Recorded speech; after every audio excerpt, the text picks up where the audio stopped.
നമുക്കിന്നൊരു book mark ഉണ്ടാക്കിയാലോ? എനിക്കിങ്ങനെ ബുക്ക് മാർക്ക് എന്നൊക്കെ പറയുമ്പോൾ നമ്മുടെ മനസ്സിലോട്ട് ആരെങ്കിലുമൊക്കെ ഓടി വന്നിട്ടുണ്ടാവുമല്ലേ? എൻ്റെ മനസ്സിലേക്ക് അങ്ങനെ ഒരാൾ വന്നു.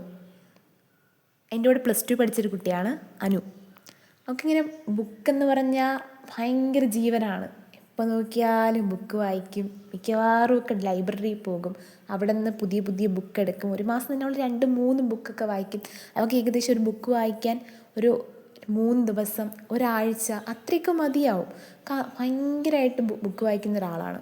ബുക്കെന്ന് പറഞ്ഞാൽ ഒരു അഡിക്ഷനായിട്ട് തന്നെ വേണമെങ്കിൽ പറയാൻ പറ്റും. അത്രയ്ക്ക് ബുക്ക് വായിക്കുന്ന ഒരാൾ. അത് മാത്രമല്ല, അവൾ നന്നായിട്ട് ചിത്രം വരയ്ക്കും. അപ്പോൾ അവൾ മിക്കവാറുമൊക്കെ എൻ്റെ കയ്യിലൊക്കെ ചിത്രം വരച്ച് തരാറുണ്ട്. അങ്ങനെ വരയ്ക്കുന്നൊരു പിക്ചറാണ് ഇത്. അവൾ ഇതിനൊരു പേര് വിളിക്കാറുണ്ട്, എനിക്കത് കറക്റ്റായിട്ട് ഓർമ്മയില്ല. അപ്പോൾ ആ പിക്ചറാണ് ഞാൻ ഈ ബുക്ക് മാർക്ക് ഉണ്ടാക്കണമെന്ന് വിചാരിച്ചപ്പോൾ തന്നെ ഇത് തന്നെ വരയ്ക്കണമെന്ന് എനിക്കൊരു തോന്നലുണ്ടായി. അങ്ങനെ വരച്ചതാണ്. അങ്ങനെ കഥ പറഞ്ഞ് കുറേ സമയമായിരിക്കണം. അങ്ങനെ നമ്മൾ ബുക്ക് മാർക്കിൻ്റെ ഫൈനലിലോട്ട് എത്തിയിരിക്കുകയാണ്. നമ്മൾ പെയിൻ്റൊക്കെ അടിച്ചു, എല്ലാം കറക്റ്റ് ചെയ്തു. താഴെ നമുക്കൊരു എന്തെങ്കിലും ഡയലോഗോ എന്തെങ്കിലും കൊടുക്കാം. ഫൈനൽ റിസൾട്ട് ഇങ്ങനെയാണ്. അപ്പോൾ ഇഷ്ടമായാൽ കമൻറ്റ് ചെയ്യുക, കൂടെ കുടിക്കോ.